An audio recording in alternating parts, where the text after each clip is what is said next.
आज की हमारी बैटल होने वाली है आयरन मैन और ब्लैक पैंथर के बीच, और दूसरी बैटल होने वाली है कैप्टन मार्वल और वांडा के बीच। तो ये वीडियो बहुत कमाल की होने वाली है, इसीलिए इस वीडियो को एंड तक जरूर देखें। और इसके पहले हमने कुछ बैटल कंपैरिजन किए हैं, अगर आप इंटरेस्टेड हैं तो उन्हें भी चेकआउट करें। और अब बिना किसी देरी के चलिए वीडियो में आगे बढ़ते हैं।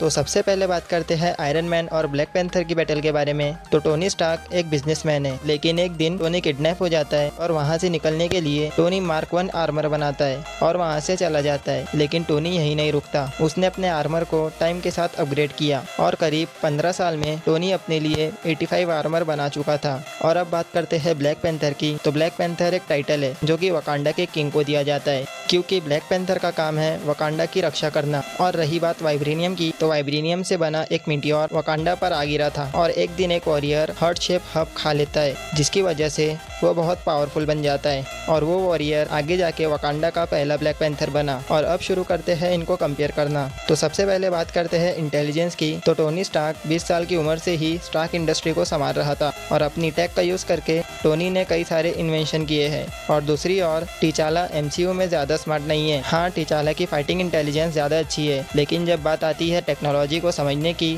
तब टिचाला कहीं ना कहीं पीछे रह जाता है टोनी के। इसीलिए इस राउंड का पॉइंट मिलता है टोनी स्टार्क को। अब बात करते हैं स्ट्रेंथ एंड ड्यूरेबिलिटी की। तो अपनी स्ट्रेंथ से आयरन मैन एक कार को लिफ्ट कर चुका है, शील्ड हेलिकैरियर को उठा चुका है और टिचाला ने एक बार एक राइनो को नॉक कर दिया था। और रही बात ड्यूरेबिलिटी की, तो थैनोस ने आयरन मैन के ऊपर एक चांद फेंक दिया था, लेकिन आयरन मैन को कुछ नहीं हुआ था। और ऊपर से आयरन मैन ने पावर स्टोन को भी फेस किया है। और रही बात टिचाला की, तो टिचाला ने भी थैनोस को फेस किया है, लेकिन थैनोस ने एक पंच मार के ब्लैक पैंथर को नॉक कर दिया था। और कहीं ना कहीं आयरन मैन की strength and durability black panther से ज्यादा है। और इन फ्यूचर इन दोनों का आमना सामना हो तो आयरन मैन उस बैटल को जीत जाएगा। तो आयरन मैन और ब्लैक पैंथर की इस बैटल में आयरन मैन इस बैटल को जीतता है। तो अब बात करते हैं कैप्टन मार्वल और वांडा की बैटल के बारे में। अब इन दोनों फीमेल सुपर हीरो को अपनी पावर इन्फिनिटी स्टोन से मिली है। बस फर्क इतना है कि वांडा को अपनी पावर माइंड स्टोन से मिली है और कैप्टन मार्वल को अपनी पावर टेसरेक्ट से मिली है। माइंड स्टोन ने वांडा को टेलीकाइनेसिस और टेलीपैथी जैसी पावर दी है और एंड गेम में वांडा ने इसी का इस्तेमाल करके थैनोस को पेला था। और अभी तो वांडा स्कारलेट विच बन चुकी है और वांडा के पास डार्क होल्ड का डार्क नॉलेज भी है। और दूसरी तरफ कैप्टन मार्वल को टेसरेक्ट ने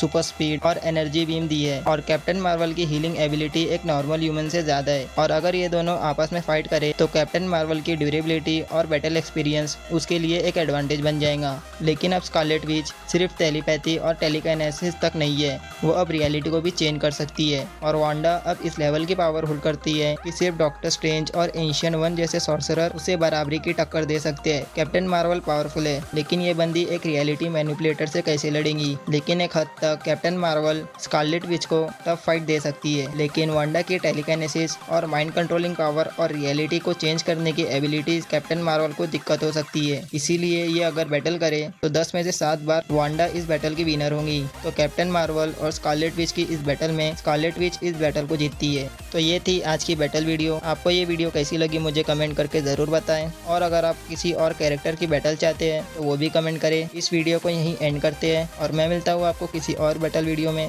तब तक के लिए गुड बाय।